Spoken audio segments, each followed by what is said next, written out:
agora, né? Passa. Então, queridos, o artigo 168, o próprio verbo resume a estrutura principal dessa conduta, tá? Na apropriação indébita. Apropriar-se, o verbo apropriar-se implica dizer que a partir daquele momento o sujeito começa a dispor daquela coisa como se sua fosse. Mesmo que ele tivesse uma posse ou uma detenção válida, legal, mas a partir desse momento que ele começa a dispor da coisa como se seu fosse, ele recai no crime de apropriação indébita. E lembrando-se do que eu reforcei para vocês antes da nossa quedinha, mesmo que seja uma coisa que o sujeito não sabe de quem é a propriedade, que o sujeito não conhece, não consegue identificar quem é o proprietário, ou seja, aquela famosa coisa achada, isso não implica dizer que o sujeito pode assumir a propriedade da coisa.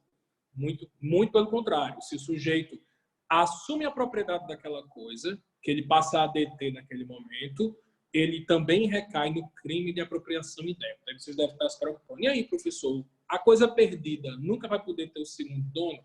Em regra, o indicado é que você dê conhecimento a uma autoridade policial, e doutor Leandro, que achou aquela coisa, que não consegue identificar o real proprietário, tá?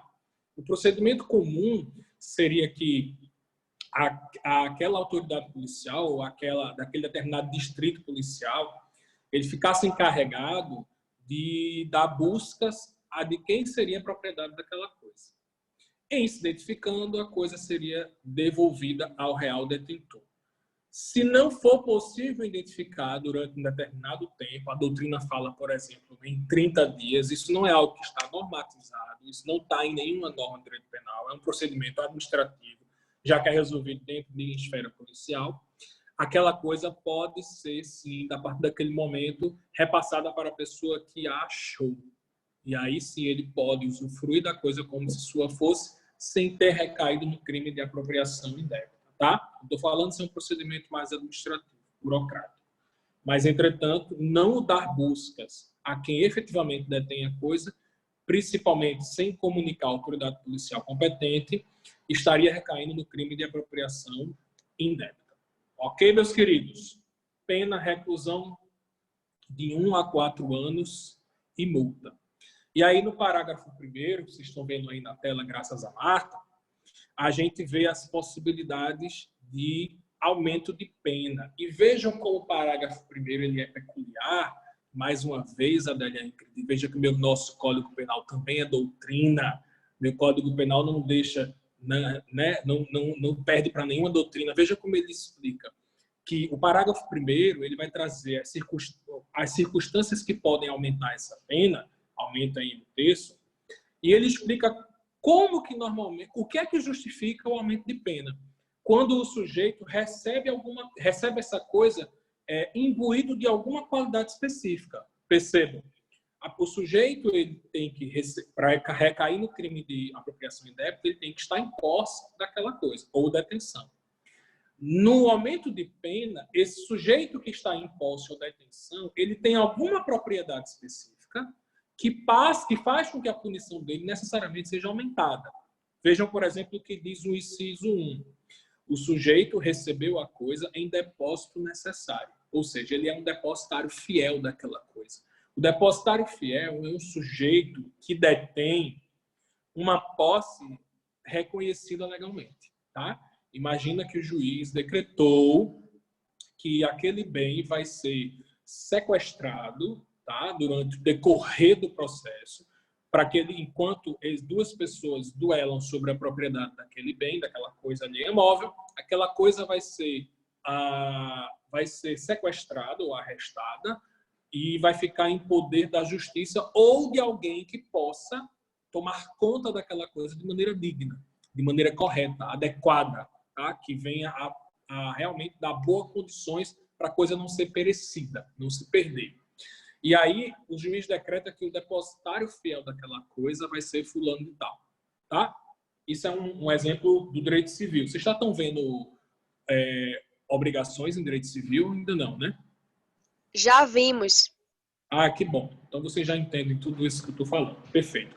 Uma outra relação de um depósito necessário seria, por exemplo, Ingrid, O sujeito era oficial de justiça e ele foi nomeado pelo juiz naquele processo para que fizesse o arresto daquele bem, o sequestro daquele bem, tá? Ou realmente a busca e apreensão daquele bem.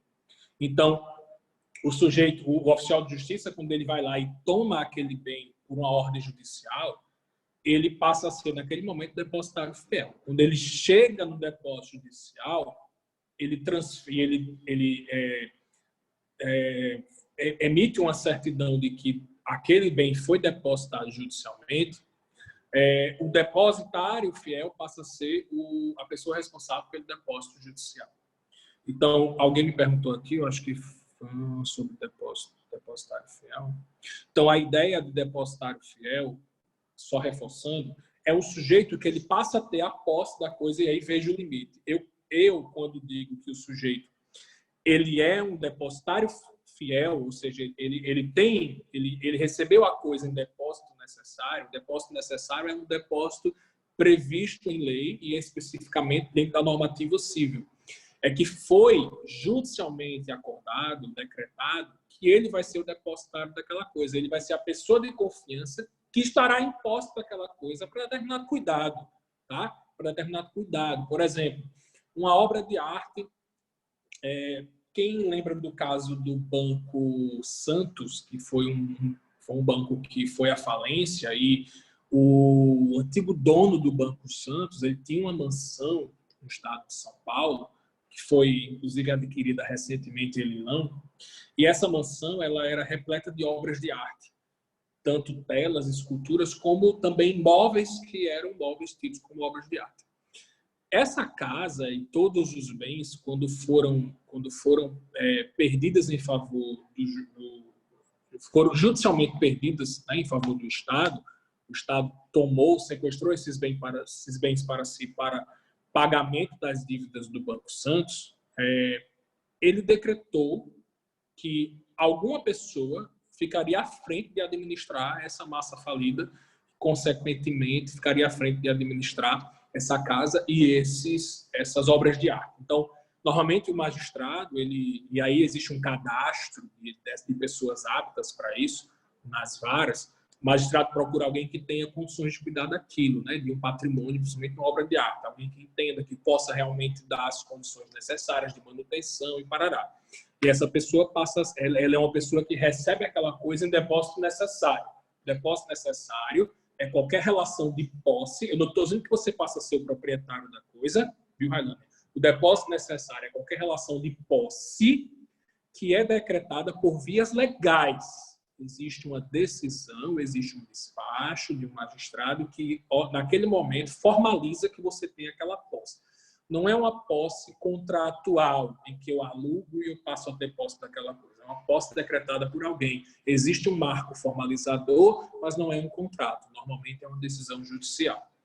E por isso eu passo a ser o depositário fiel. Nesse momento, o que é que justifica o aumento de pena? O sujeito não era um posseiro simples. Ele não era qualquer pessoa. Ele era alguém que foi confiado o depósito daquela coisa, inclusive e possivelmente porque ele deveria ter melhor condições do que qualquer outro de cuidar daquela coisa, tá? De administrar aquilo, de evitar que perecesse. Então, em regra, há uma relação de confiança. Ele passa a ser um garantidor nessa situação. Então, o sujeito, quando recebe em depósito necessário, esse agente que recebeu essa coisa, depósito necessário, e se apropria, ele passa a praticar o crime de forma aumentada. Quem lembra do caso Eike Batista, do juiz que, porventura,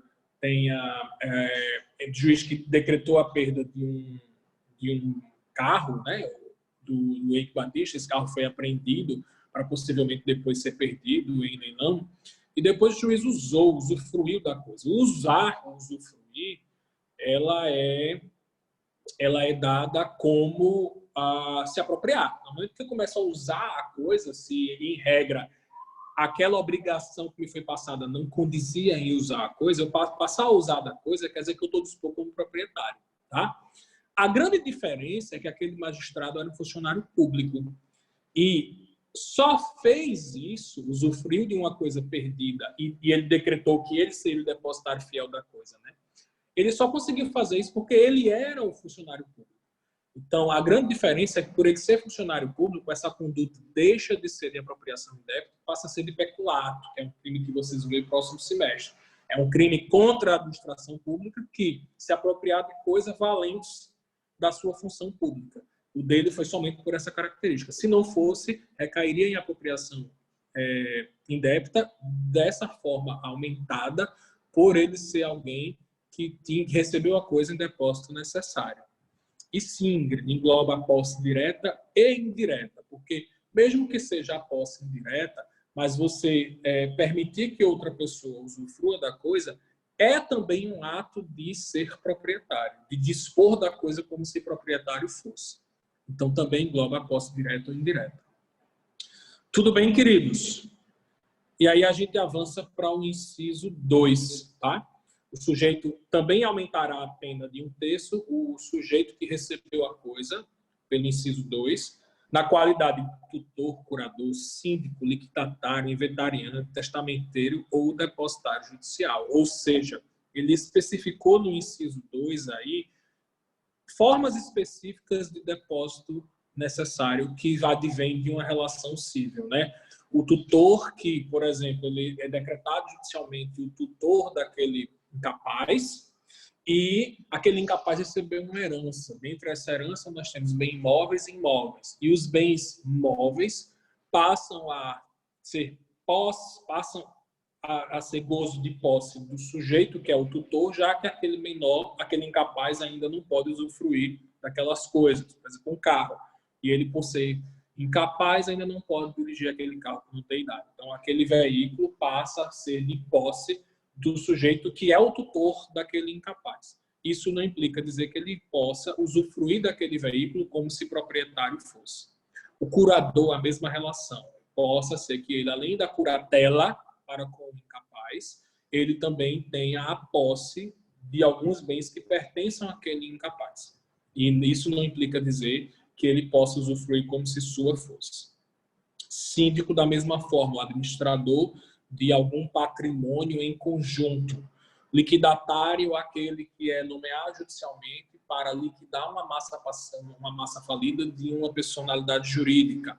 Tá? Inventariante, aquele que vem a representar o inventário que ainda faz parte do espólio não transitado em julgado. O testamenteiro, aquele a qual foi confiado os bens que vão ser objeto de um testamento. E, por fim, o depositário judicial, que normalmente é especificamente algum sujeito que faz parte da organização judicial e que foi depositado por sua pela peculiaridade da função que ele exerce dentro do judiciário. Falei rápido porque isso são relações cíveis. Eu só quero que vocês entendam que a natureza do parágrafo 1º aí, especificamente, é que o que justifica o aumento da pena é que o sujeito ele tinha uma obrigação maior do que qualquer outra. Não era só um sujeito que detinha uma posse. Ele foi decretado a ele a posse porque existia uma necessidade de confiança da posse que ele iria exercer perante aquela coisa. Tá? E pelo inciso 3, quando o sujeito também recebeu aquela coisa em razão do seu ofício, emprego ou função. Imaginemos que o sujeito ele trabalha na agência de Correios e Telégrafos, né, do nosso correio. E aí eu chego lá e posto uma encomenda. E ele, por ter acesso àquela encomenda, já que ele, por aquela profissão, pode ter acesso àquilo, ele se apropria daquela coisa. Isso também não é isso também é uma justificativa de causa de aumento de pena. Entenderam o que eu quis dizer com o parágrafo 1º, meus jovens? Ou temos mais alguma dúvida? Podem falar, fiquem bem à vontade. Ô, professor, eu queria saber sobre o artigo 168-A, que é a apropriação indébita previdenciária. Vamos falar nele. Mesmo a pessoa tendo a tutela ou curatela de que seja, ela não pode exercer como se dela fosse, mesmo, por exemplo, na minha família tem esse caso, que a minha tia, ela não pode responder por si mesma, aí quem tem a tutela dela é minha mãe. Aí, que a minha mãe recebe benefício, minha mãe utiliza tanto para casa como também para ela, porque como ela cuida da minha tia e não pode trabalhar, então ela precisa, entre aspas, né, usufruir do dinheiro. Então, seria cabível esse artigo? Essa relação que você está dizendo aí, viu? É Poliana, né, que está falando? Isso. Essa relação, Poli, ela nem se enquadra aí no artigo 168A. O artigo 168A, eu vou falar nele daqui a pouquinho, mas ele é um crime próprio, tá? Ele realmente só pode cair aí pelo empregador. Mas a situação que você está falando seria mais uma relação da apropriação indébita do parágrafo 1º, tá? Você imagina, se você tem um membro da família que é incapaz, e essa incapacidade não só por idade, mas, por exemplo, por alguma enfermidade, e existe alguém que tem a curatela daquele incapaz, normalmente, quando o juiz concede a curatela, ele já delimita quais são os limites daquela curatela, inclusive com procuração para que aquela pessoa possa fazer movimentações bancárias, receber benefício e tudo mais. Normalmente, a esfera civil já traz isso. Se, porventura, a interdição que determine aquela curatela, vixe, eu falando direito civil, vocês estão gravando isso? Se, normalmente, a interdição que delimita os limites daquela curatela não impõe que o curador ou o tutor também, ele não vai poder intervir no benefício ou recebimento de qualquer renda da pessoa interdita ou da pessoa que está sendo tutelada, é porque ele entende que a pessoa não precisa disso, que a pessoa tem condições de responder por isso. E se, porventura, o tutor ou o curador o faz, tá? Poderia estar recaindo nessa conduta, a não ser que justifique que não está se apropriando, que está usando para gozo da própria pessoa, né? O benefício como um todo. Assim como também, Poli, não implica dizer que o sujeito que é tutor ou curador e o juiz, nos limites da tutela, diz o tutor ou curador está apto a fazer as movimentações financeiras do interdito. Isso não implica dizer que ele não possa recair no crime de apropriação indébita, porque a ideia é, se o interdito recebe aquele benefício e o tutor ou curador tem poderes para sacar aquele benefício e usar aquele benefício para o interdito, se essa pessoa não usa para o interdito e usa para si, aí sim, mesmo tendo autorização na esfera civil para realizar esse saque, mas na esfera penal ele está fazendo o quê? Se apropriando. E ainda mais sendo o tutor ou curador que recairia na causa de aumento de pena. Agora, se apropriar no sentido de usar para si, como se sua fosse. Se eu uso para a manutenção do que é necessário para aquele benefício, eu não recairia na conduta de me apropriar. Não sei se ficou claro, Paulo. Deu para entender assim? Mas não é essa previdenciária, tá? A previdenciária é muito específica para o caso do empregador. Me diga se... Tranquilo? Entendeu? Aí... Pronto, aí o sujeito se aproveita da boa vontade do professor e vai tirar dúvida do direito civil, Everton? É isso mesmo? Obrigado. Bora lá. Depósito necessário, depósito inicial. Como diferenciar, professor? Assim, é difícil falar nisso de forma rápida, tá? Eu vou tentar, é um pouco mais complicado. Mas, em regra, o depósito judicial é o depósito que fica como fiel depositário o próprio Poder Judiciário, certo? Então, eu digo que o Estado, enquanto Poder Judiciário, passa a ser o fiel depositário daquela coisa. Às vezes, aquela coisa está depositada judicialmente, mas não tem um fiel depositário, como, por exemplo, quantias. Eu fiz um depósito judicial, até para recorrer, aquele valor ficou em depósito judicial e o próprio Estado, através do Poder Judiciário, que é o detentor daquela conta. Tá? Mas, às vezes, eu preciso nomear alguém para isso.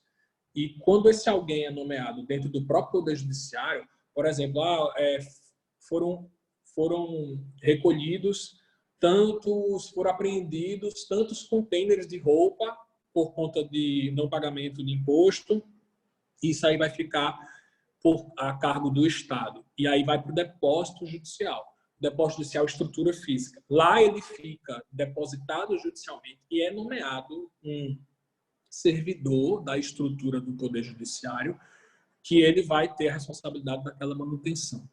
E aquele servidor é o depositário judicial. O depositário fiel necessário, o Everton, ele também é judicial, porque ele vem do órgão judicial, mas normalmente é quando o juiz chama alguém de fora que tenha a expertise necessária para aquilo. Por exemplo, cuidar de uma obra de arte, manter essa obra de arte. Nem sempre a estrutura judiciária vai ter alguém com essa técnica. Então, ele pode pedir alguém, ou até uma estrutura. Então, vamos mandar para o museu tal, porque lá no museu tal tem técnicos de manutenção, de pintura, e lá vai ficar depositado judicialmente em depósito necessário para a pessoa do museu de Pernambuco e lá na pessoa do responsável pelo museu fulano e tal. Alguém fora da estrutura do judiciário. Veja, em simples palavras seria isso, tá, Everton? Armando, uma dúvida. A quem compete os custos para manutenção dessas coisas quando você fica como depositário fiel, por exemplo? Normalmente do réu do processo. Do réu do processo. Entendesse a bronca? Existe o juiz, quando especifica, estipula os honorários que vão ser pagos. E esses honorários, por exemplo, no caso do Banco Santos, existem empresas que são criadas só para administrar massa falida. E essas empresas, normalmente, elas têm contador, advogado, agente imobiliário, uma estrutura grande para manter. No caso do Banco Santos mesmo, a casa dele, a mansão, com tudo dentro, ela foi vendida no início do ano por 28 milhões de reais. Sabem quem comprou? Não fui eu, né? Claro. Mas eu sei quem comprou. 28 milhões de reais. Quem administrava isso era uma empresa em São Paulo que administrava essa massa falida. E essa empresa recebia mensalmente uma quantia. Essa quantia era paga pela massa falida do Banco Santos. Antes dessa massa falida, o valor que o Banco Santos teria para pagar as suas dívidas, seus devedores, dívidas trabalhistas, tributárias, antes de se pagar isso, por exemplo, desses 28 milhões que foram arrecadados com a venda da casa, antes de pagar outros credores, vai ser pago os honorários dessa empresa, certo? Então, é o réu do processo que paga isso. Entendeu, Marta? Entendi. Obrigada, Armando. Por nada. Maravilha. Mais alguma dúvida de direito civil, meus queridos? Vocês estão ótimos, né? Muito obrigado. É assim que eu gosto. Direito Penal 4, a gente vai falar sobre crimes contra a família. Aí eu falo família, casamento, isso é direito civil também. De novo, a gente se rebaixa. Exatamente. Pois é. Já pensasse? Então, meus queridos, só recapitulando, vocês estão vendo civil agora, né? Muito bem. É isso aí. Era para estar com dúvidas na ponta da língua. Só recapitulando, então, a ideia do parágrafo 1º é trazer uma pena aumentada, já que esse sujeito que recebeu a coisa recebeu por uma obrigação, ele passava a ser um garantidor, ele tinha uma característica específica para estar recebendo aquela coisa, e por isso o aumento de pena. Massa, perfeito. Dúvida quanto à apropriação indébita, para eu passar para 168A e tirar mais a dúvida de Paulo também. Alguma dúvida quanto à apropriação indébita, por enquanto? Não, né? Então, posso avançar, queridos? Vamos à frente. E aí a gente vai para a apropriação. Obrigado, queridos. A apropriação indébita previdenciária. Obrigado, Marta. Essa apropriação, vocês percebem até pelo sufixozinho A no final, ela foi incluída, conforme vocês veem aí, nos anos 2000, e é um tipo específico de apropriação, tá? Por isso que eu estava falando para você. Ela é uma forma específica de se apropriar. Por isso que ela foi incluída posteriormente e por isso recebeu aí esse sufixo. E aí eu já entro nesse tema da apropriação indébita previdenciária falando que esse crime é um crime próprio, tá? É um crime que só pode ser praticado por um agente específico. E a gente vai entrar um pouco em direito tributário hoje. Já que vocês me cobraram direito civil, vou falar um pouco de direito tributário. Vocês não viram ainda não, né? Tributário, acho que tributário você só vem no 7º, 8º período. Bora lá, falar basicamente. Ok, obrigado, Carol. A contribuição previdenciária, ela não é um imposto, tá? Não é imposto, mas é equiparado a imposto, ou seja, a responsabilidade. Quando a gente diz que o sujeito paga um imposto, eu pagar um imposto enquanto contribuinte, o imposto não é uma mera obrigação, já que vocês estão vendo obrigação agora. Não é uma obrigação simples, ela é uma obrigação advinda de uma força de lei tão forte que a sua base é constitucional, que a forma, inclusive, de cobrar essa obrigação, ela é diferente. Quando eu falo uma obrigação simples, civilista, eu entro no judiciário pedindo a monitoriedade daquela formalidade, da minha obrigação. Se já tiver monitoriedade, eu entro com execução simples, execução de pagar. Quando eu falo em imposto, aquela obrigação ela é muito mais densa, porque é uma obrigação não com uma pessoa específica, é uma obrigação com o Estado, com toda a sociedade. Então, o Estado, por exemplo, ele não pode abrir mão da receita desse imposto, não pode perdoar dívidas a dívida de imposto.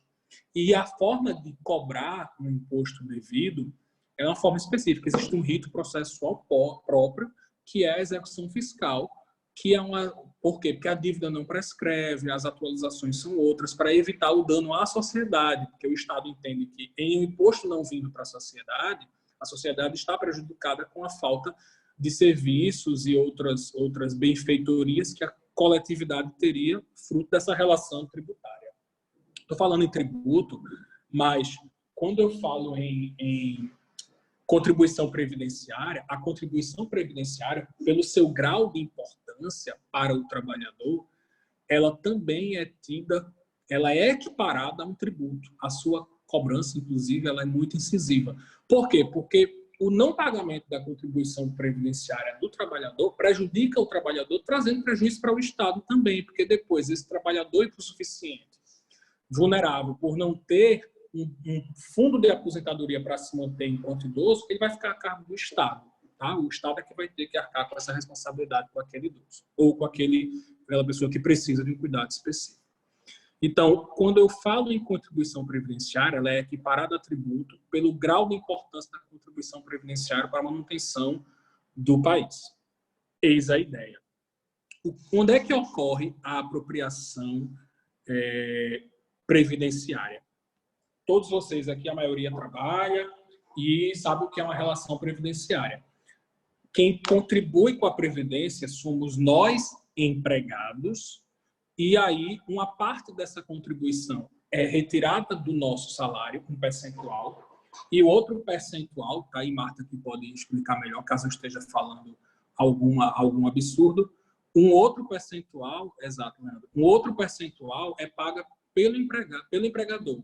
Ele tem que repassar para o Estado o valor que ele deve pagar, mas ele também tem que reter um percentual do nosso salário e também passar para o Estado. E, em regra, esses valores ficariam sendo atualizados monetariamente no fundo previdenciário para depois ser o meu benefício, se eu precisar, por validez, por saúde, benefício provisório ou aposentadoria em si. E aí, quando é que ocorre? Por que é um crime próprio? E aí, Poli, por que não se enquadra aquela sua conduta nessa? Porque, em regra, o crime de apropriação indébita previdenciária ocorre pelo trabalhador, pelo empregador. É o empregador que se apropria indevidamente. Por que se apropria indevidamente? Porque ele retira do salário do empregado e ele é obrigado a retirar. Ele passa a ser ali um contribuinte substituto. O contribuinte substituto é efetivamente quem está contribuindo, quem está praticando aquela contribuição previdenciária sou eu, empregado. Mas quem está fazendo diretamente isso é o meu empregador, porque ele já retira do meu salário, eu nem vejo aquilo, já retira do meu salário e já repassa diretamente para a Previdência Social. Por isso que chama ele de contribuinte substituto. Por quê? O contribuinte direto sou eu, mas ele me substitui, porque fica a cargo dele retirar do meu salário e passar para a Previdência. Em regra, recai na conduta de contribuição de apropriação indébita previdenciária esse empregador que retira a contribuição, o percentual de contribuição do salário do empregado e não repassa a previdência social, se apropriando. E aí vocês podem perguntar, mas professor, esse empregador, ele é pessoa jurídica. Certo, pessoa jurídica, em regra, hoje só pratica crime ambiental. Mas a pessoa jurídica, ela é representada pela figura dos sócios. Então, nesse momento, quem está praticando o crime diretamente são os sócios que representam aquela pessoa jurídica. E aí eu tenho também responsabilidade objetiva e subjetiva. A responsabilidade objetiva é dos sócios, porque eles, em regra, representam a pessoa jurídica. Mas a responsabilidade subjetiva também aí pode ser de um outro empregado, de algum diretor, de algum funcionário daquela pessoa jurídica, que está diretamente responsável por fazer essa transação, de retirar o valor e fazer a contribuição, tá? Aí os sócios vão ser sempre responsabilizados, professor, quase que em regra. Mas se eles comprovam, por exemplo, que esse empregado designado por fazer essa retirada da previdência do salário dos empregados e repasse para a previdência social, se esse empregado enganou os sócios também, e os sócios não tinham condições de saber, em regra eles têm que saber, porque são sócios, mas os sócios não tinham condições de saber, aí sim é a única possibilidade de isentar a responsabilidade dos sócios e recair somente no empregado que fez diretamente a conduta. Mas, se não, ficaria a cargo de todos. Então, entendam que é uma forma muito específica, viu, Paulo? Por isso que não recai, por exemplo, no desvio de finalidade de um benefício. Não, é especificamente nessa relação de contribuição substituta, em que o empregador ele tem a obrigação de retirar um percentual do salário do empregado e repassar para a Previdência. E nesse repasse ele se apropria. Aquele valor não é dele, aquele valor é do empregado. E ele se apropria daquilo, passando a usufruir como se seu fosse. Entenderam a lógica da coisa? Perfeito. Eu fui muito fundo em direito tributário, não, né? Vamos ver, dúvidas. Hoje, Railane, é mais fácil porque você pode consultar mensalmente a sua contribuição previdenciária se ela cai na conta, né? Porque é aberta uma conta, normalmente na Caixa, uma conta previdenciária na Caixa ou no Banco do Brasil, e aqueles depósitos, eles são mensais. E aí, hoje você se cadastra e fica recebendo no celular, inclusive. Então, vai lá e pede extrato do seu INSS. Aí você consegue ter acesso a isso. Tá certo? Não, desculpa, eu estou falando de FGTS, esqueça. Você consegue puxar isso junto da Previdência. Existem hoje acessos mais simples você consultar se o empregador está repassando essa contribuição previdenciária à Previdência. Você consegue hoje através dos sites, aplicativos da Previdência. Perfeito. Eu estava falando de FGTS, esqueça. Na Previdência. E aí, como é que você comprova isso? Consultando que no extrato que não houve veja, em regra, o não haver o depósito não quer dizer que houve apropriação dela. Você tem que, através do depósito, saber que não entrou o valor, consultar se aquilo ali foi por dolo, pelo fato do empregador realmente não ter repassado e não repassando, se apropriando daquela coisa. Tem que ser sempre com dolo. Mas é fácil de provar, Railane. Basta ter o extrato e que o empregador não tenha justificativa para tanto. Captaram, queridos? Dúvidas por enquanto? Vamos ler. Oi. Sim, eu tenho uma dúvida sobre isso. No caso, eu já trabalhei de carteira assinada e ocorreu um caso comigo que o pagamento é todo dia 30 e eu não sei onde foi que eu li, que é de 5 a 10 dias para mostrar na conta, né, essa retirada que eles fazem do seu salário, e passaram-se alguns meses e eu não conseguia visualizar. Tem alguma coisa que possa cobrir isso, dar algum respaldo para posicionamento, prazo, alguma coisa assim, que a gente pode solicitar do empregador? Bem, aí você já foi mais enfiando a faca em mim, né? Porque realmente não tem conhecimento qual é o prazo. Eu sei que deve existir um prazo, certo? Mas confesso que eu não sei, Poli, qual é o prazo que o empregador deve, que o empregador deve comprovar que foi feito esse depósito, entendeu? Eu confesso que eu não sei. podemos ir juntos atrás disso. Mas, efetivamente, Armando, eu não sei. deixa eu dar minha contribuição para a Poli. Sim, eu não estava querendo Poli, perguntar, mas era bom. o INSS, ele é pago sempre até o dia 20 do mês subsequente. Então, via de regra, depois do dia 20 até o final do mês subsequente, essas informações elas já são atualizadas nos sistemas previdenciários. Então, se até o dia 30 do mês subsequente você não observa que houve atualização, aí você procura informações no departamento pessoal, se tiver esse acesso, ou então aguarda pelo menos no outro mês, porque normalmente atrasam, mas via de regra, dia 20 de cada mês, esses pagamentos eles têm que ser efetivados. Exato. Do mês Agora, subsequente, também, no caso. exato. E também, assim, o fato de não ter entrado no depósito não implica dizer que houve o crime, tá? Vejam que eu estou falando de uma norma penal em branco. Precisa realmente dessa relação previdenciária estar concluída. Vou dizer que já vimos situações que houve um erro da própria Previdência em compensar um pagamento de uma pessoa jurídica, compensar um pagamento de um mês no mês errado. E aquele mês que ele pagou ficou aparecendo como se não tivesse pago. Isso já aconteceu, já vi, inclusive no meu escritório. Mas você só consegue... A primeira coisa que você tem que identificar, aí respondendo Poli e Railane, é que não houve esse pagamento. Tá? Um prazo salutar aí, como o Marta explicou. E, além disso, depois, pedir esclarecimentos à empresa para verificar se não houve um erro, um equívoco da própria Receita ou do empregador, ou se efetivamente ficou comprovado dolo, o empregador quis se, ou alguém dentro, né, da empresa quis se apropriar daquele valor. Aí sim é que você começa a recair na conduta. Vida real, né? Um mês atrasou, você não já vai assim questionar, não, porque, como a Armando disse, é muito comum acontecer erros. Agora, se a empresa tem um histórico de atrasos de 4, 5, 6 meses, aí já é um alerta bem interessante para você já procurar buscar. Mas é muito comum erro, muito comum mesmo. E hoje é mais fácil de consultar, né? Antigamente, eu lembro que às vezes as pessoas só tinham conhecimento que aquela contribuição previdenciária nunca tinha sido feita quando pediam aposentadoria, que constava lá que nunca tinha sido paga. Antigamente, infelizmente, acontecia muito isso. Obrigado, viu, Marta? Certo, Poli, tranquilo? Ok, obrigada. Nada. Railane, sua dúvida, tranquilo?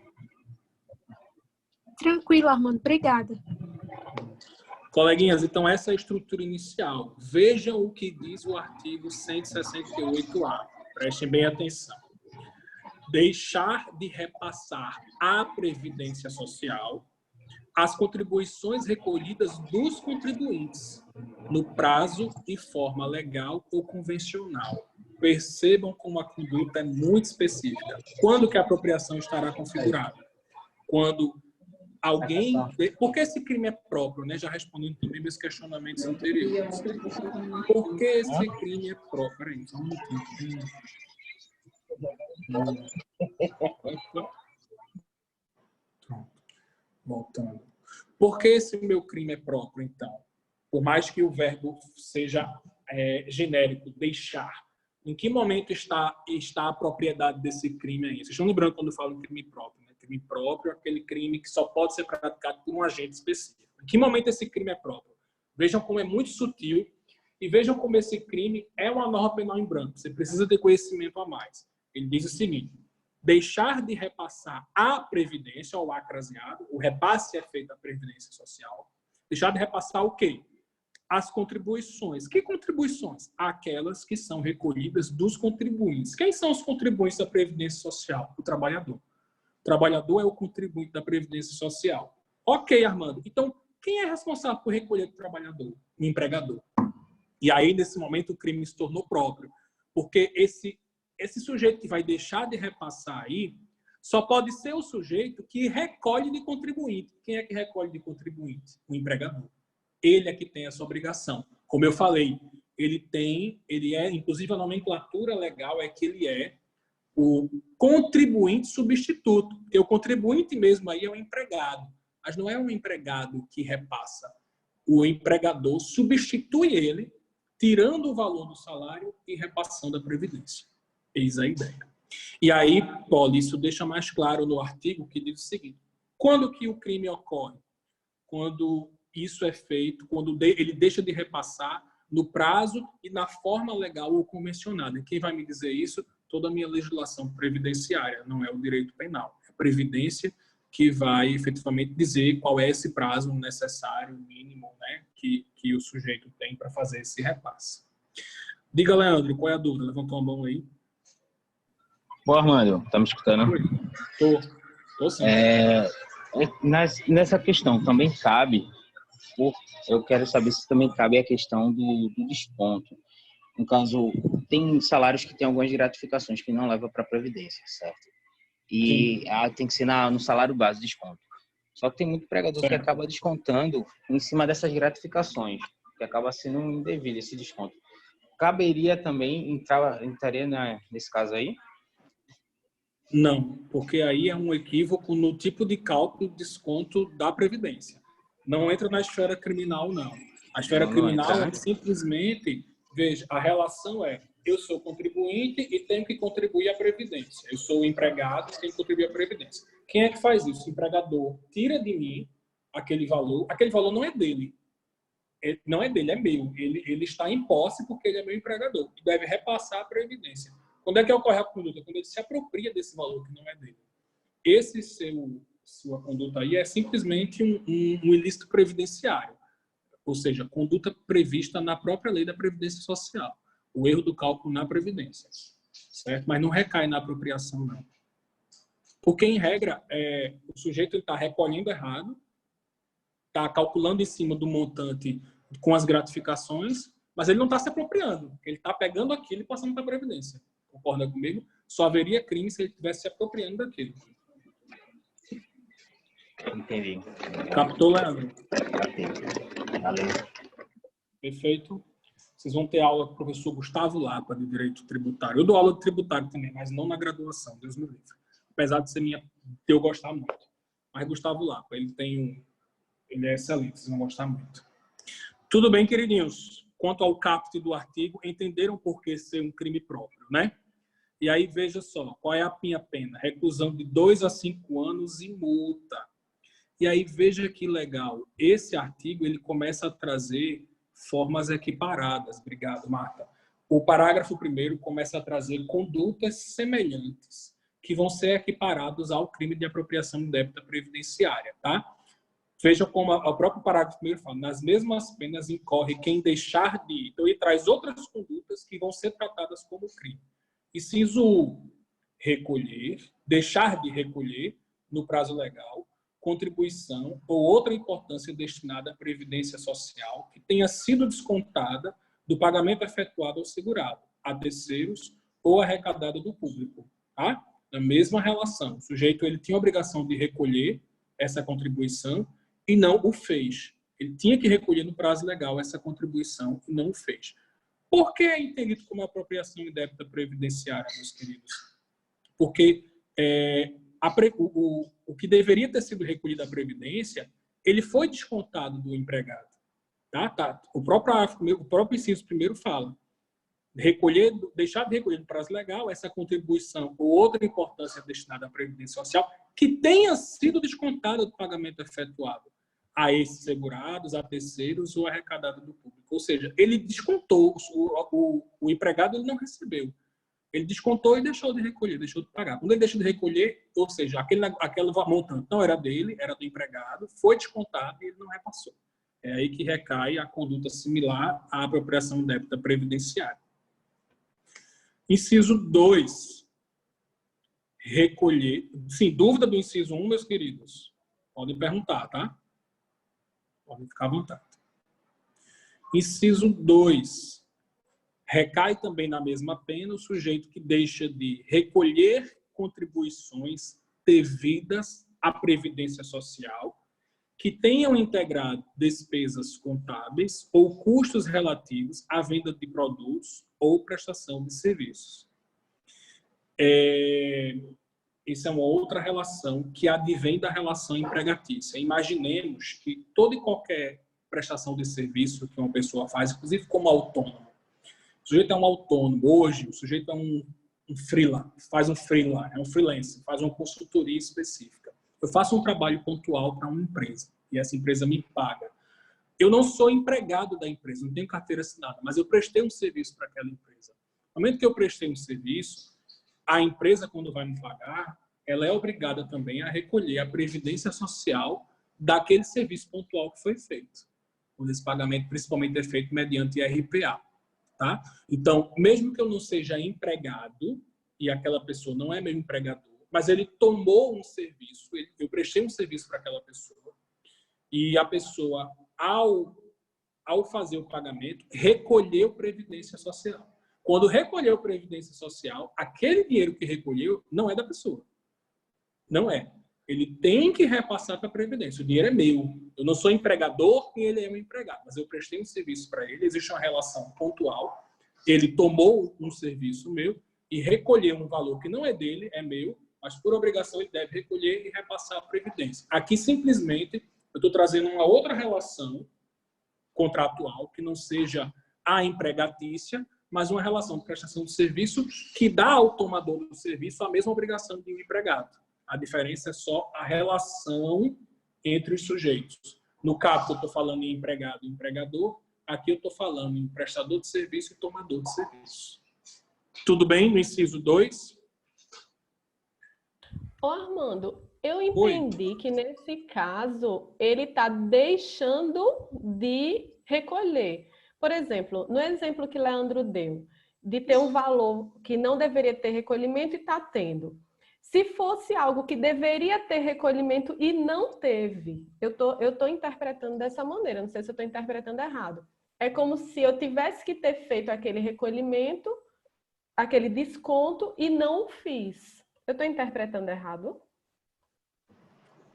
Não, mas veja, quando ele diz, tanto no inciso 1, no inciso 2, o sujeito ele deixa de recolher, mas essa importância destinada à previdência, ela foi descontada. O inciso 1 meio que repete o caput desse artigo, não sei se você entendeu. É, assim, uma semelhança, é uma circunstância muito parecida, mesmo que não tenha a relação empregado-empregador. Pode ser, por exemplo, um sujeito que é um beneficiário do INSS, ele recebe um auxílio, por exemplo, um auxílio saúde, o empregador, o sujeito que está em auxílio, continua descontando o INSS. Mas ele não tem uma relação empregada. Só que existe o desconto. Olha o que o inciso primeiro diz. Deixar de recolher do prazo legal contribuição ou outra importância destinada à Previdência Social que tenha sido descontada do pagamento efetuado. A grande diferença dos parágrafos primeiros aí, do parágrafo primeiro, desses incisos, Marta, é a relação entre o sujeito passivo e o sujeito ativo. Que no caput deixa claro que é empregado e empregador, mas às vezes existem outros sujeitos que passam a ter a obrigação de recolher a previdência social e não fazem. Só que não é só o simples recolhimento, tá? Eu deixei de cobrar o valor relacionado à previdência social, deixei de abater daquele pagamento. Não, o inciso 1 diz o pagamento de quem tenha sido descontado do pagamento. Então, houve o desconto. Ele deixou de recolher porque ele deixou de pagar a Receita Federal, de passar para a Previdência Social aquele valor. É verdade, entendi. Ficou mais claro? Ficou. O que é o parágrafo primeiro? O parágrafo primeiro, por exemplo, a própria Previdência Social, existem vários tipos de auxílio, né? Para os colegas que não são da área, mas assim, existem vários auxílios. Eu posso entrar na Previdência Social não só para me aposentar. Eu sofri um acidente, esse acidente eu fiquei impossibilitado de trabalhar por mais de 30 dias, e aí eu vou ficar num auxílio.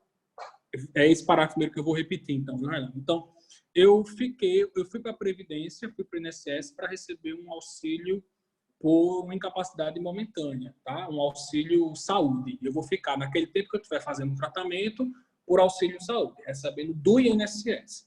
Quando o INSS me paga, ele também, naquele auxílio, ele desconta um percentual de contribuição para a Previdência de novo.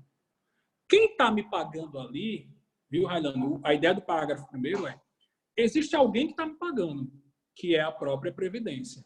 Não é o empregador que tá me pagando, tá? Eu estou de licença do meu emprego. toda licença maternidade, toda licença saúde, quem me paga ali não é mais o empregador, é a própria Previdência.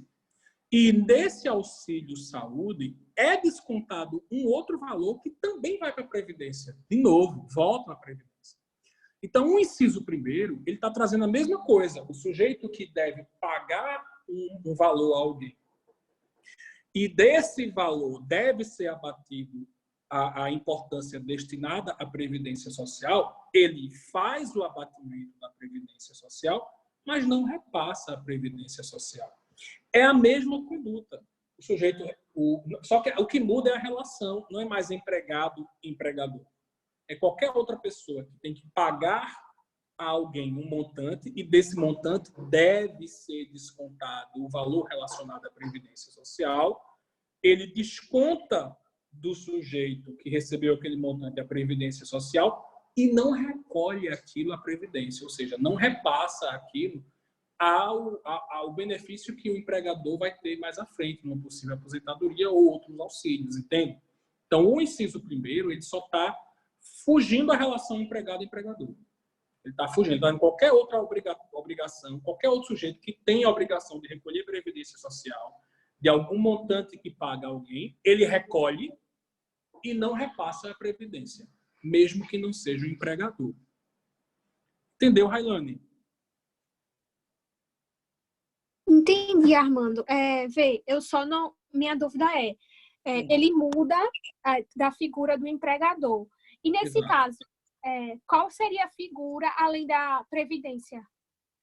Existem várias possibilidades. Veja, no inciso 1, eu estou forçando muito nesse da Previdência. Estou lembrando muito dessa questão da Previdência. Deixa eu ver se eu lembro um outro exemplo de pagamento que não seja previdenciário. Os estatais, os funcionários do Estado, por exemplo, Pronto, né? Os estatutários, perfeito. Estatutários, isso. Exatamente. Aqueles que são regidos pela Lei 8.112. É o próprio Estado que deve recolher e repassar para o seu fundo de aposentadoria próprio e não o faz. Ou a maioria dos estados hoje não tem mais fundo de aposentadoria próprio, já passa para a própria Previdência. Excelente. Vou dar um outro exemplo, Marta. Você, por exemplo, tem um processo judicial trabalhista e aquele processo envolve não recebimento de algumas verbas salariais. Você ganha, você trabalhador ganha.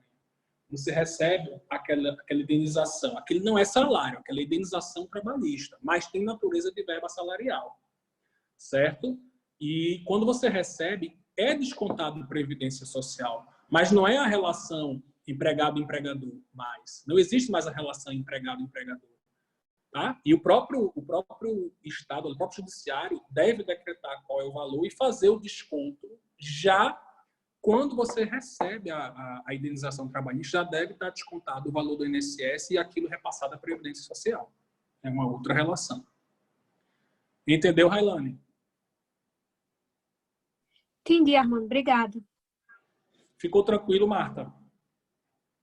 Ficou. Eu tava lendo, interpretando errado. Obrigada. É porque a gente precisa, nesse artigo, ter conhecimento constitucional e direito tributário, né? É muito específico. Na verdade, eu falo direito tributário, mas hoje o direito previdenciário ele já ganhou autonomia, né? Assim, já existe a ciência do direito tributário, ele já tem normas separadas do próprio Código Tributário. Para você ter noção, como é um direito tão novo que na minha época de faculdade, e se alguém soltar alguma gracinha, está reprovado. Na minha época de faculdade, eu via direito previdenciário dentro da cadeira de direito tributário. Não existia separação. Então, não existia nem livro à parte. Era dentro do livro de direito tributário. Hoje você sabe que tem livro de direito tributário, livro de direito previdenciário. A cadeira de tributário, a cadeira de previdenciário. Entenderam a situação? Mas é muito específico. Você tem que ter um conhecimento muito específico. Por isso que é uma norma penal em branco. Dúvidas, meus queridos, por enquanto? O inciso 2, para confirmar, viu, Railane? O inciso 2, o inciso 1, 2 e 3, ele tem a ideia de sujeitos que não estão na relação empregado-empregador. Eles trazem outras relações, mas são sujeitos que têm a obrigação de recolher a previdência e repassar, e quando descontam do empregado, não repassam a previdência. A grande diferença desses incisos 1, 2 e 3 é fugir a relação empregado-empregador.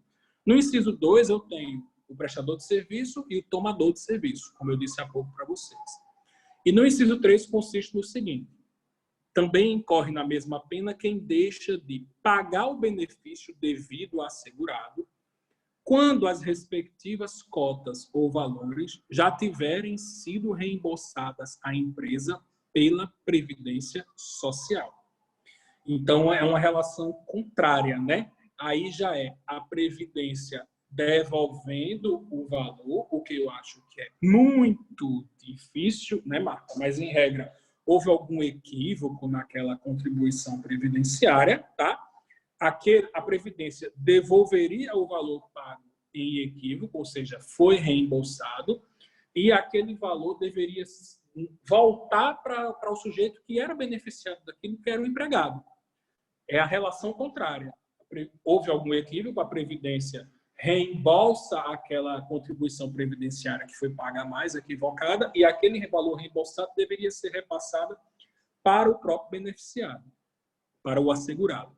E, na verdade, não chega ao beneficiado. No meio do caminho, a apropriação daquilo, certo? Então, aí a diferença é só a relação contrária, tá? Sai da Previdência e vai para a figura do beneficiado, do empregado, e não chega nas mãos do empregado. Tudo bem por enquanto quanto ao inciso 3, meus queridos? O professor, sim, o professor, sobre o inciso 1, pode, por favor, me ajudar a entender o que seria pagamento efetuado a assegurados? Cadê? Recolher do prazo legal, contribuição ou outra importância destinada à previdência que tenha sido descontada de pagamento efetuado a segurado. Segurado é qualquer pessoa que contribui com a Previdência Social.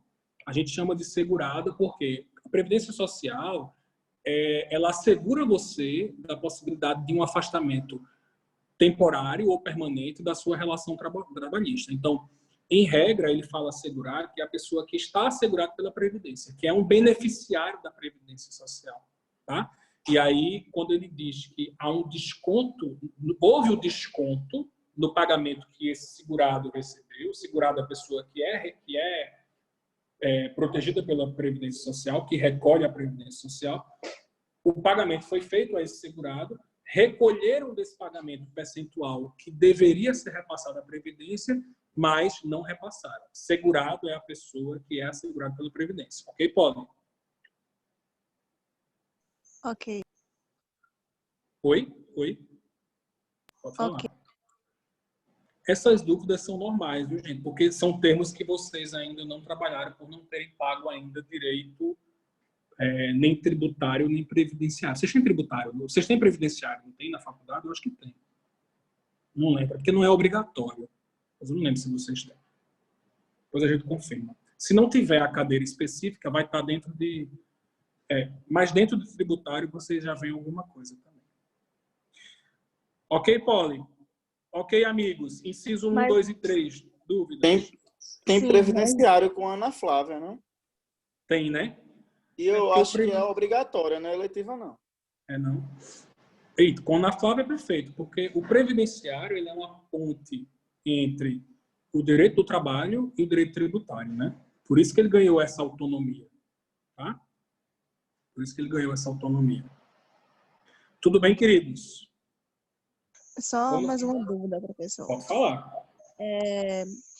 Em relação ao artigo 168A, no caso, entre aspas, né? Tudo que não couber no 168A, o inciso 2 e o 3, cabe nessa parte quando ele fala de alguém, não é isso? Do inciso 1.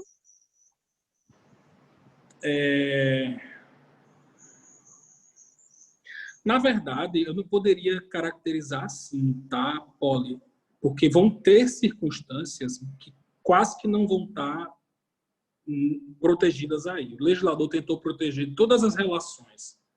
Qual é o grande X do artigo 168? E aí eu acho que eu já entro na dúvida de Highlander também. O artigo 168 ele quer dizer o seguinte: existe o contribuinte com a Previdência, que a gente pode chamar contribuinte, assegurado ou beneficiário da Previdência, aquela pessoa que recebe algum valor e daquele valor, obrigatoriamente, deve ser descontado um percentual e aquele valor descontado deve ser repassado à Previdência, tá? E existe alguém no meio dessa relação, que é o sujeito que deve descontar o valor destinado à Previdência Social desse assegurado, beneficiário, parará, e repassar a Previdência. Em que consiste a conduta completa do artigo 168. Esse sujeito, esse terceiro, que tem a obrigação de recolher e repassar a Previdência, ele se apropria desse montante. O artigo 168, ele traz a figura elementar dessa relação. Existem várias formas dessa relação acontecer. Que relação, professor? Essa em que eu tenho, de um lado, a Previdência Social, de um outro eu tenho o beneficiário, o assegurado, alguém que deve contribuir com a Previdência, obrigatoriamente, tá? Eu tenho alguém que deve contribuir obrigatoriamente com a Previdência. Só que essa contribuição não é direta. Essa contribuição tem que ser feita por um terceiro que está aqui, em que ele obrigatoriamente desconta o valor e passa para a Previdência. Essa relação ela é contínua, tem sempre esses três agentes. Tá? Qual é a estrutura do artigo 168? A forma mais normal dessa relação acontecer é a relação laboral, trabalhista. Por isso vocês vão ver isso com a Flávia. Ou seja, eu tenho um empregado e um empregador. Quer dizer, eu tenho um empregado, o empregador e a Previdência. O empregador é quem faz esse papel de retirar do salário e repassar para a Previdência. Essa é a forma mais normal. Aí é o que Paulo disse há pouco. No artigo 68A caput está essa conduta mais natural possível, de repasse da Previdência. Os incisos 1, 2 e 3, eles começam a trazer outras formas, outras relações que não são laborais, mas que obrigam alguém a recolher de outro um valor, a contribuição previdenciária, e repassar a Previdência. Eu posso dizer, então, Paulo, eu gostei do seu raciocínio, eu só vou inverter um pouco. Eu posso dizer o seguinte: tudo que não se encaixa no caput está nos incisos 1, 2 e 3. A relação não laboral, mas que seja contínua, por exemplo, um funcionário público que não tem a relação empregado-empregador, tá? Ele é estatutário, um funcionário público que tem um órgão estatal que retém sua contribuição dos seus proventos e repassa para a Previdência Social. Tá? Mas existe uma continuidade daquilo, ou seja, não se enquadra na relação trabalhista, formal, seletista, mas tem esse mesmo eixo de três pessoas envolvidas. O inciso 2, Highlander, eu não tenho uma relação contínua, eu não trabalho para a pessoa, nem pelo regime seletista, nem pelo regime estatutário, nem outra relação contínua. É uma relação pontual. Eu fui lá e prestei um serviço, ponto, início, meio e fim, e saí, e cobrei tanto. Mas eu tenho uma pessoa que não é meu empregador de forma alguma, nem por seletista, nem por estatuto, mas a pessoa, naquele valor que vai me pagar, vai recolher, é obrigada a recolher Previdência. Recolhe e repassa para a Previdência. Esse é o inciso 2. E o inciso 3 é a relação contrária. Foi paga a Previdência algum valor, porventura equivocado, e a Previdência devolveu. Não deveria ter sido pago a Previdência disso. A pessoa que deveria recolher a Previdência recolheu errado, devolve-se e paga, e aquele valor deve ser pago à pessoa que foi descontada errado. É a relação contrária da relação previdenciária. Certo? Poli, ficou mais claro assim? Coleguinhas, Highlander que me perguntou, podem ficar à vontade, porque é um tema que vocês nunca viram, é normal. Ficou mais tranquilo assim? Um exemplo também seria o caso do empregado doméstico hoje, né? Que tem uma pessoa física ali no meio da relação que tem que fazer o recolhimento e o repasse. Que aí se é empregador. A gente fala muito do empregador, mas hoje a gente já tem empregado doméstico também, nessa mesma situação. Muito bem lembrado. É muito bom ter alguém da área aqui, porque eu não me lembrava dessa situação. Essa situação ficaria onde? Se englobaria o quê? No inciso 1. no inciso 1. Eu não sou empregado, empregador, existe uma relação pessoa física com um empregado doméstico, mas não é o caput do artigo, seria inciso 1. Perfeito. Entenderam, coleguinhas? Poli, tudo certinho? Sim, professor. Obrigada. Bom.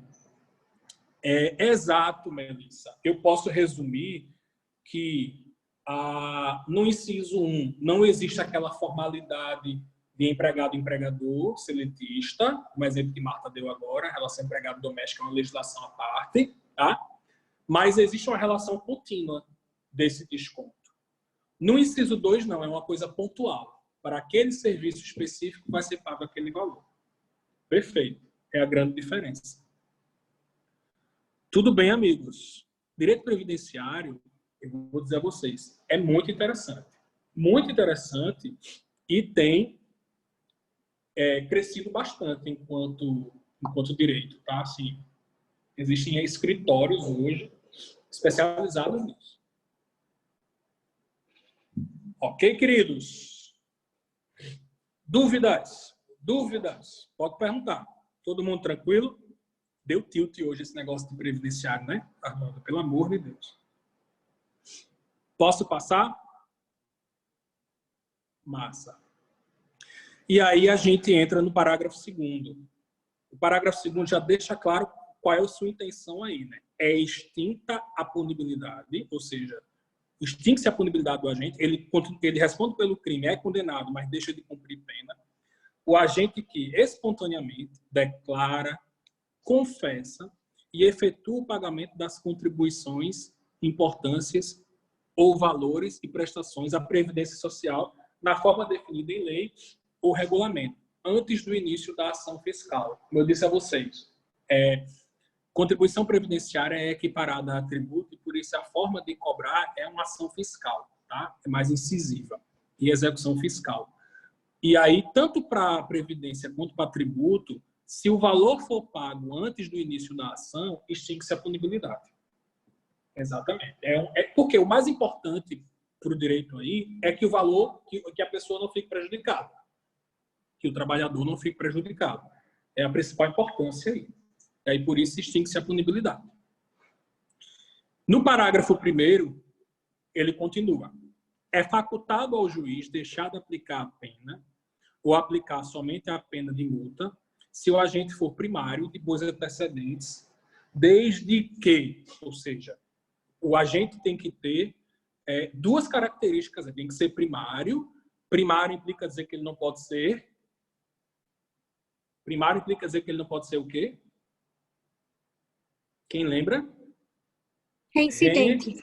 Reincidente, muito bem, exato. E além de não ser reincidente, vejam, tem que ter bons antecedentes. São duas características específicas que o agente tem que ter. Além disso, ele tem que, inciso 1, que ele tenha promovido, após o início da ação fiscal e antes de oferecida a denúncia, o pagamento da contribuição social previdenciária, inclusive acessórios. Ou seja, o parágrafo 2º, ele exclui a punibilidade quando o agente paga antes do início da ação. O parágrafo 3º é a possibilidade de excludente de punibilidade, aí fica a cargo do juiz, não é mais um direito subjetivo, o juiz que vai entender se é possível isso, reconhecendo primariedade e não reincidência do agente e o fato dele ter pago depois do início da ação penal. Aí ele já, depois do início da ação penal, ele só pode, é uma faculdade do juiz reconhecer esse pagamento e excluir a punibilidade do agente, tá? Isso é bem claro. E no inciso 2, desde que o valor das contribuições devidas, inclusive acessórios aí seriam, além do valor das contribuições, multas, juros e outros encargos, o valor das contribuições devidas, inclusive acessórios, seja igual ou inferior àquele estabelecido pela Previdência Social administrativamente, como sendo o mínimo para o ajuizamento das execuções fiscais. Vamos lá, rapidamente. Na lei da Previdência Social, existe um valor mínimo que permite que o Estado, quando eu falo agente político, ele ingresse com ações de execução fiscal. Existe um valor mínimo. Se o valor for menor do que isso, o Estado não consegue ajuizar, tá? Então, o parágrafo 2º aí está dizendo que o juiz só vai poder deixar de aplicar a pena, analisando essas características do agente também, se esse valor dessas contribuições devidas seja igual ou inferior àquele estabelecido pela Previdência como o valor mínimo para executar. Então, vejam, o juiz entende que não vai poder executar mais à frente porque aquele valor é menor. Aí é uma das características que ele observa que pode deixar de aplicar a pena por isso, porque o valor é inexequível. Ele não pode executar por uma limitação legal. Ok, meus queridos?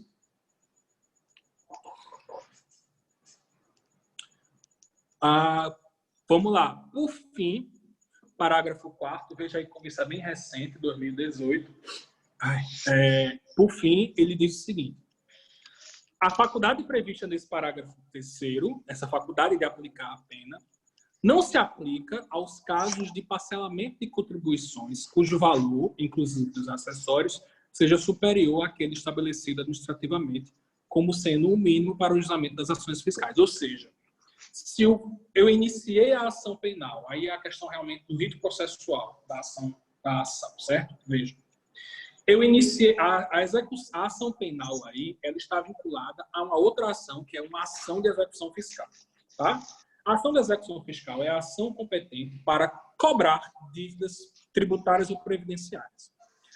O primeiro excludente de punibilidade é, antes de se iniciar a ação, existe um processo administrativo de cobrança e não se iniciou a ação de cobrança, o sujeito pagou, o juiz deixa de aplicar a pena. Mas se a ação já se iniciou, o juiz só pode deixar de aplicar a pena se o réu for primário, tiver bons antecedentes, tá? Se ele pagou isso, mesmo depois de iniciada a ação, e se esse valor for um valor menor do que o mínimo possível de ser executado pelo Poder Judiciário, tá? Existe uma limitação. Se esse valor for superior ao mínimo passível de execução, o juiz não pode extinguir a punibilidade. A ação vai ter que transcorrer, certo? Normalmente, e o sujeito vai ser executado, porque aquele valor já é um valor executável pela lei da Previdência Social. Tudo bem que é um processo, é um rito processual muito diferente, mas basicamente é o momento processual que foi feito o pagamento e a possibilidade de extinguir ou não a punibilidade pelo limite daquela dívida, o limite que pode ser executado ou não. Basicamente, o juiz só pode extinguir a punibilidade se a ação penal não foi proposta, não foi recebida, iniciada, ou se o valor é menor que o mínimo a ser executado. Se o valor é maior, se ele pode ser executado, o juiz não pode extinguir a punibilidade. Tudo bem, coleguinhas? Perfeito. Dúvidas? Senão a gente prossegue. Nada? Todo mundo traumatizado com o direito previdenciário, é? Senhores. Fiquem nada. Bora à frente. Nenhuma dúvida mesmo. Estão mentindo, né? Estão dizendo. Já são 9 horas. Quem perguntar, já era. Tudo bem. É realmente um assunto que vocês não conhecem, fica um pouco inseguro, mas não se preocupem. Pode perguntar, viu? Exatamente.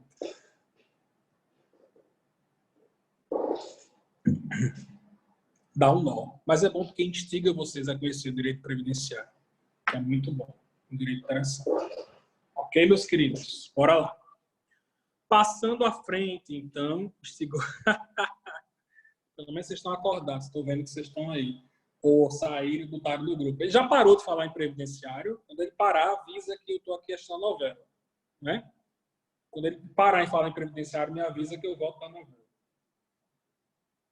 Peraí, Chicão, só um minuto. Vai. Bora. Outra forma de apropriação. São 3 formas de apropriação que a gente vai ver hoje. A última forma de apropriação que a gente vai ver hoje é o artigo 169. Apropriação de coisa havida por erro, caso fortuito ou força da natureza. Prestem muita atenção que eu disse a vocês que a conduta apropriativa implica dizer que o sujeito que está se apropriando está em posse daquela coisa, certo? A conduta mais natural possível, o sujeito está em posse porque ele tem uma relação com o sujeito que é o proprietário, tá? Relação civil, uma relação contratual, e por isso que ele está em posse daquela coisa. Ou uma relação informal. O sujeito emprestou, né? Aquela velha história, porque hoje ninguém tem mais CD. Mas emprestar CD, emprestar livro, ninguém nunca mais devolveu. Eu nunca mais emprestei um livro na vida. Mas é uma relação, ou seja, o sujeito, eu entreguei o que eu era proprietário à pessoa, a pessoa estava em posse e se apropriou. Então, tudo é muito de como aquela coisa chegou à posse do sujeito que se apropriou. O artigo 169, ele começa a demonstrar que o sujeito se apropriou de uma coisa que chegou à sua posse por um erro, por um caso fortuito ou por força da natureza. O que diz o artigo 169? Apropriar-se alguém de coisa alheia vinda a seu poder por erro, caso fortuito ou força da natureza. Exemplo, meus queridos. Bora lá. Vou testar vocês em direito civil, já que vocês estão em obrigações. Vou testar, fazer uma perguntinha. Eu poderia dizer Você que... está em coisas. Está em quê? Direito das coisas. Coisas. Pronto. Melhor ainda. Com quem é que vocês estão vendo? Bruno. Bruno. Perfeito. Então, tenho certeza que ele falou para vocês do exemplo Tá vendo essa parte mesmo? dos frutos das árvores, né? Aí eu pergunto. Eu moro, meu vizinho tem uma... Já posso até cobrar isso na prova, Lana. Vou até dizer a Bruno fazer uma prova junto. Ó, eu moro na minha casa, meu vizinho tem um pé de goiaba. E aí, o pé de goiaba dele joga a goiaba no meu quintal. Eu ficar com essa goiaba é apropriação indébita por força da natureza? Sim ou não?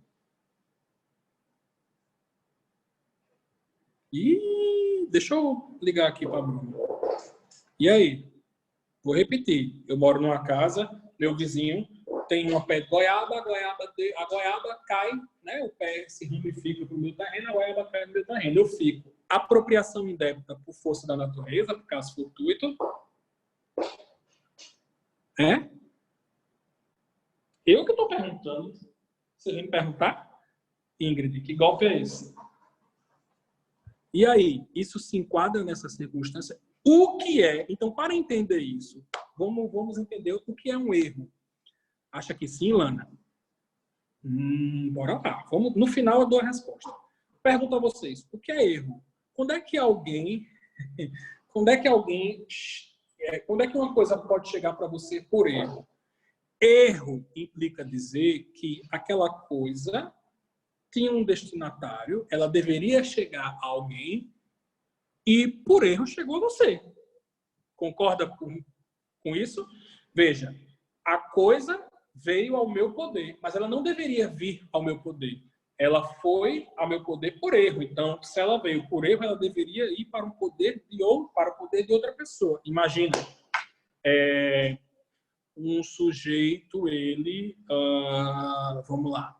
Imagina que eu vou receber uma encomenda e essa encomenda é para uma pessoa com um nome homônimo ao meu, tá? Homônimo, nome igual, que diferencia o CPF, mas o nome é o mesmo do meu. E aquela coisa deveria ir para Armando Fernandes com Z e chegou para mim, Armando Fernandes com S. Eu pergunto, essa coisa chegou para mim por erro? Sim ou não? Sim. Esse erro justifica eu ficar com a coisa? Não. Se eu sei que a coisa veio para mim por erro, se eu percebo isso, ou pelo menos sei que aquela coisa não deveria ter chegado até mim, porque eu devo saber que houve um erro, e eu começo a conduzir, a usufruir da coisa como se proprietário fosse, eu estou praticando apropriação indébita por erro? Sim. Eis a ideia da apropriação indébita por erro, tá? Veio por um caso fortuito. O que é um caso fortuito? Bora lá, galera do direito civil das coisas. Cadê os civilistas? Tem uma ruma de civilista na sala? Bora lá? O que é, então, um caso fortuito?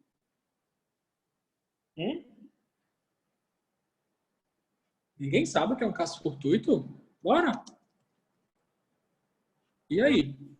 Estou gravando tudo isso aqui para passar para Bruno. Você não consegue evitar ou impedir. Não consegue evitar ou impedir o quê? Que aconteça. Que aconteça. E por que diferencia desse erro? Por que diferencia do erro? Por que diferencia do erro, por exemplo?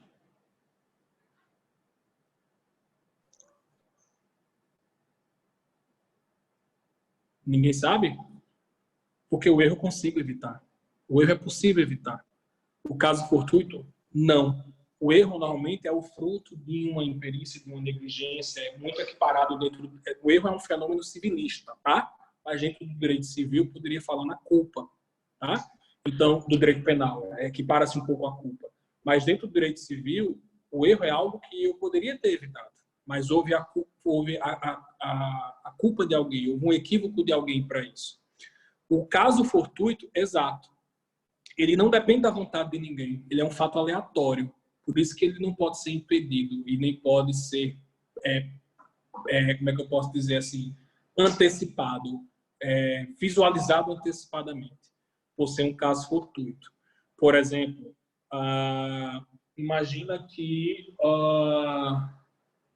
vamos lá, um exemplo de caso fortuito. Como é que uma coisa pode chegar até mim por um caso fortuito? Uma coisa que não poderia ser prevista, nem premeditada. Quem pensa num exemplo comigo?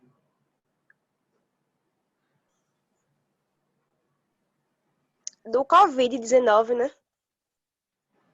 Que seria um caso de caso fortuito que eu fosse a maior, não sei. Sim, é um caso na verdade, a transmissão do Covid é uma força da natureza. Infelizmente, eu não posso dizer que é caso fortuito, é força da natureza. Mas eu digo assim, eu quero um exemplo de um caso fortuito, de por um caso fortuito, como é que uma coisa chega até mim. Vamos lá, eu estou vamos num caso bem fantasioso. Eu estou rodando na estrada e um carro,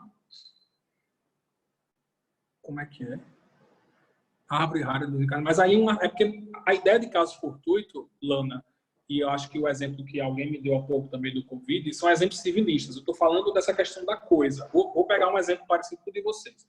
Imagina que eu estou numa rodovia, meu carro, né, vidro aberto, tal, e aí passa um carro do meu lado em alta velocidade, e a velocidade do sujeito é tanta que o celular da pessoa que está do lado voa, ele realmente, por conta da velocidade, ele perdeu, passou numa lombada, o celular voou e caiu dentro do meu carro. Ou seja, realmente era uma circunstância que não dependia da vontade de ninguém e que não era possível prever, não houve um erro de ninguém, foi algo involuntário, certo? Foi algo involuntário e, um caso fortuito, por conta dessa situação, o bem daquela pessoa veio parar em minha posse. Tá? Veio parar em minha posse. O fato disso ter acontecido justifica eu passar a ser o proprietário daquela coisa? O fato daquela coisa ter chegado à minha posse por um caso fortuito justificaria me apropriar daquilo? Entenderam a coisa chegando até mim por caso fortuito? Estou no meu carro, vidro aberto, passou um outro carro. Na hora que passou na lombada, o celular salta na mão do passageiro e cai no meu carro. Não entendeu, Adélia? Ingrid? Não entendi.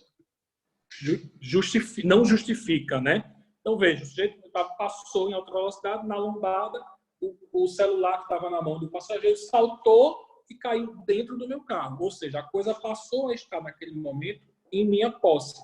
Mas não foi por um erro de ninguém. Foi exatamente por um caso fortuito. Uma coisa que ninguém poderia prever e não foi provocado por ninguém. Por isso que chegou à minha posse. E aí, Melissa, o fato de estar na minha posse por um caso fortuito justifica eu me apropriar daquilo? Não. Se eu me aproprio, eu recaio no crime de apropriação de coisa havida por caso fortuito do artigo 79. Força da natureza é muito parecido por caso fortuito. A grande diferença é que ele é originário não por uma ação do homem, mesmo que seja uma ação não volutiva. Não, ai, pera, o cachorro tá mordendo. Não por uma ação do homem, mas por um fenômeno da natureza. Tá? Imaginemos que aconteceu um furacão.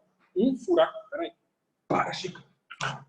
Aconteceu um furacão aqui na cidade de Recife e, por conta disso, o carro do meu vizinho, arrastado pelo vento, veio bater dentro da minha casa, do meu terreno. Passou a estar na minha propriedade. Foi um fenômeno da natureza, não foi um caso fortuito, mas aquela coisa passou a estar em minha posse. Eu pergunto, essa posse me dá o direito de me absolver enquanto proprietário daquela coisa?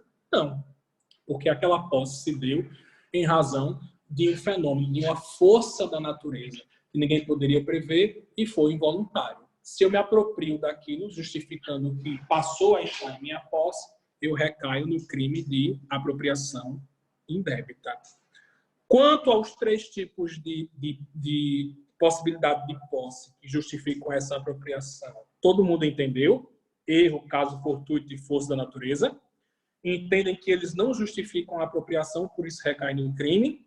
E aí eu volto à pergunta inicial. E a goiaba que caiu? Eu vou me apropriar indevidamente? Oi, pois não. Eu vou perguntar e o senhor vê se dá para encaixar a resposta agora ou mais à frente. Se for civil ou previdenciário, eu vou cobrar mais caro. Tá. Não, eu queria saber se o código ele leva em consideração a boa-fé subjetiva, ou seja, um valor caiu em sua conta, né, ou sei lá, um valor de R$ 500 caiu em sua conta indevidamente, porém, você já esperava um valor de R$ 500 cair na sua conta. Então, ou seja, quando aquele dinheiro caiu, ainda que indevidamente, era um valor aguardado por você e você então se apropriou dele. O código ele tem essa excludente de ilicitude. Na verdade, Tiago, eu posso dizer a você que aí eu não preciso nem justificar um excludente de punibilidade. Na verdade, eu consigo perceber aí uma ausência de dolo. Porque se eu estou esperando cair um valor na minha conta e cai um valor similar, só que não é aquele, é de outra pessoa, houve um equívoco, houve um erro, eu não estou demonstrando ali minha intenção em me apropriar. Porque se eu acredito que aquilo é meu, eu não estou me apropriando devidamente.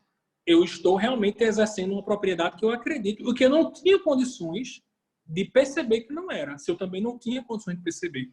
Então aí eu recairia em não dolo, porque eu não estaria me apropriando. Apropriar-se dessa conduta é você saber que a coisa não é sua, ou dever saber, tá? Dever saber. Por que dever saber? Imagina, Tiago. Eu estou esperando cair R$ 500 na minha conta. Caiu 500 milhões. Não, é porque foi mais bonzinho, pagou um pouquinho a mais. Não. Então, eu devo saber que há algum equívoco ali. E, a partir daí, começar a usufruir da coisa como se minha fosse. Aí eu tenho um dolo me apropriar. Entendeu? Nessa boa-fé que você falou aí, ela descaracteriza o dolo da conduta. O sujeito não tinha intenção. E vou além. Mesmo assim, numa relação de boa-fé, o magistrado entende que o sujeito não tem intenção de se apropriar. Por exemplo, é muito comum, e isso acontece demais, cair um valor na minha conta. Depositaram erroneamente. E nesse depósito, eu não consigo identificar quem foi o sujeito que depositou. Isso é possível? Posso depositar no caixa eletrônico, né, no envelopezinho, e esse depósito em envelope eu não preciso identificar quem está depositando. Só que foi feito errado, caiu na minha conta. E por conta disso eu não consigo identificar de quem foi o erro, tá? E aí, se depois eu comunico ao banco, peço o banco procurar, tomo os cuidados necessários e mesmo assim não se identifica e eu utilizo, eu não posso dizer que há dolo do sujeito, vontade de consciência se apropriar da coisa. Porque realmente ele não tinha condições de conhecer quem era o real detentor para conseguir devolver aquela coisa. Captou, Tiago? Entendi, sim. Ficou bem claro.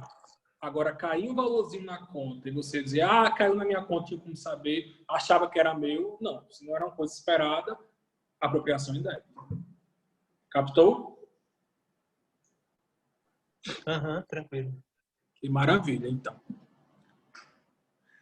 E aí, a ideia do direito civil, que eu vou passar para Bruno, para o Bruno saber isso de vocês, é que a gente sabe que nessa relação de posse e propriedade, se eu tenho uma árvore que ela ramifica e, por conta disso, cai no terreno do vizinho, a árvore é minha.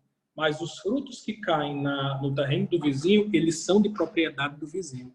Então, eu não estaria me apropriando indevidamente, porque todo e qualquer fruto que cai na minha propriedade é de minha propriedade. Por quê? Porque espacialmente ele está na minha propriedade, certo? Tudo bem? Quanto à pergunta inicial, então não recairia em apropriação indébita, porque numa árvore que está ramificada para uma outra propriedade, o que cair naquela propriedade passa a ser propriedade daquela propriedade. Ok? Isso só para frutos de árvore. Combinado?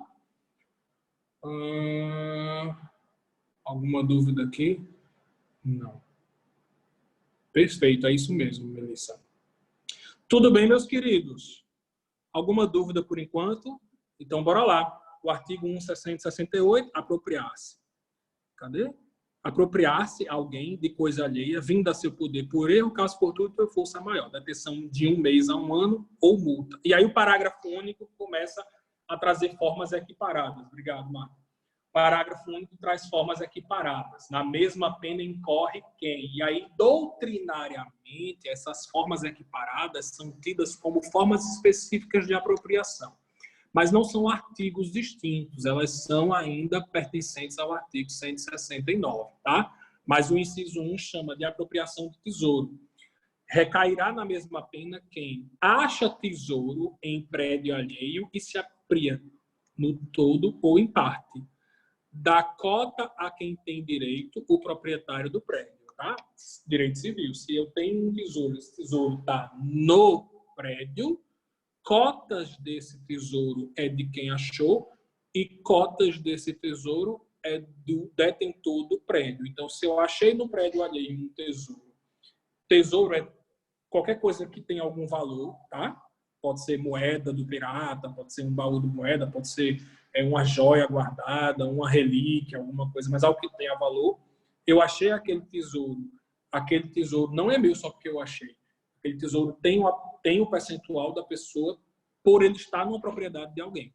Então, se eu pego aquilo tudo para mim, eu estou praticando a apropriação do artigo 169. E aí, meus queridos, o inciso 2 é aquele inciso que a gente já falou um pouquinho, mas vamos repetir. Cadê? Fernanda. Foi, né? Eu lembro de quando acharam quando estavam escavando aquele prédio que hoje é aquela sinagoga na Rua do Bom Jesus, começaram a descobrir que era sinagoga, começaram a achar certos artefatos. Esses artefatos também são tidos como tesouros, né? Porque tem seu valor histórico e tudo mais. E aí, nessa situação foi diferente, porque era um prédio privado, e na escavação foi descoberto, e aí, por interesse histórico, como aqueles prédios do Recife Antigo são todos, aquela Rua do Bom Jesus são todos prédios tombados, legislação especial, e aí perdeu-se, o prédio foi bloqueado em favor da União, e a União depois decretou a perda, indenizou o proprietário, decretou a perda do prédio dos artefatos para a própria União pelo seu valor histórico. E aí não seria uma apropriação pelo valor para a humanidade, né? Mas esse caso, Landa, não conheço não, mas é interessante. Achou, cheio de moeda antiga, e aí não é só de quem acha, é também do local de quem foi achado. Eis a ideia. Perfeito. E no inciso 2, é a apropriação de coisa achada, que eu já tinha falado para vocês. Quem acha coisa alheia perdida e dela se apropria, total ou parcialmente, deixando de restituí-la ao dono ou legítimo possuidor, ou de entregá-la à autoridade competente dentro do prazo de 15 dias. Tá? Então, também recairá na conduta de apropriação. Se entrega à autoridade, a autoridade competente, não tem um prazo estipulado, mas fala assim, 30 dias, não consegue localizar o proprietário, aquilo, em regra, deveria ser devolvido a quem o achou, e aí ele poderia exercer propriedade sem recair no crime. Mas sem passar por esse trâmite da autoridade, ele recai no crime de apropriação indébita. Por apropriação indébita de coisa achada, né, que é o inciso 2 do parágrafo único do artigo 169. Tudo bem quanto a esse inciso 2, meus queridos? Alguma dúvida? Essas formas específicas, tesouro e coisa achada? Oi?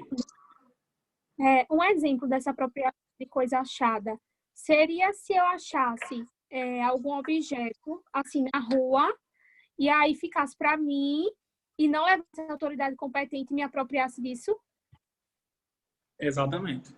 Perfeitamente. É o caso mais simples do mundo que a gente faz corriqueiramente, mas é crime de apropriação indébita. Não deixa de ser. Aí, Lana, a gente entra no artigo 170, que talvez também responda um pouquinho a Lana. Acha um delírio, professor. Nos crimes previstos nesse capítulo inteiro, todos esses artigos que a gente viu, do 168, 68A até 169, aplica-se o disposto no artigo 155, parágrafo 2º, que é aquele princípio da coisa de pequeno valor, tá? Da bagatela. Marta está subindo aí. 155, parágrafo 2º, o princípio da bagatela. Tá aí, ó. Se o criminoso é primário e é de pequeno valor a coisa furtada, no caso, vai ser a coisa apropriada, o juiz pode substituir a pena de reclusão pela de detenção, diminuí-la de 1 a 2 terços ou aplicar somente a pena de multa. Isso é uma responsabilidade pela coisa de pequeno valor. Tá certo? O princípio sem dar insignificância ou bagatela. Tudo bem, meus queridos? Aí eu aplico o mesmo disposto do parágrafo 2º do 155, aplico no 68, 68A e 69. Queridos, tudo bem? Alguma dúvida? Resolveu, acho que eu respondi, não foi, Lana? Perfeito. Que bom. Deixa eu olhar meu código aqui para ver se nós teríamos mais alguma coisa para hoje. Não. A gente acaba aqui. Na próxima aula, a gente vai estudar estelionato, só o crime de estelionato, e a gente também estuda receptação, tá certo? São os únicos crimes que faltam para a gente finalizar a lógica desses crimes contra o patrimônio. No mais, alguma dúvida, meus queridos? Marta, obrigado, viu? Obrigado pela ajuda aí. Por nada, Coleguinhas, depois, os colegas hoje devem um lanche a você quando a gente voltar, viu? Porque você foi nossa monitora. Vou cobrar. Cobre, eu já estou impondo. Amigos, alguma dúvida que eu possa ajudar? Se quiser tirar, pode tirar, viu, Marta? Fique tranquilo. Alguma outra dúvida, meus queridos, que eu possa ajudar? Tudo ok? Então, encerramos por hoje. Próxima aula é nosso último conteúdo. Eu vou verificar até quando a gente vai ter aula específica e aí, dependendo, eu já aviso a vocês se na próxima aula a gente faz nossa comemoração. Beleza? Obrigado. Então, obrigado, okay? boa noite. Okay. Obrigado, gente. Boa noite para vocês. Obrigado a todos. Bom final de semana, juízo e até próxima aula. Viu? Boa noite, tchau, tchau. Se cuidem. Obrigado. Até mais, gente.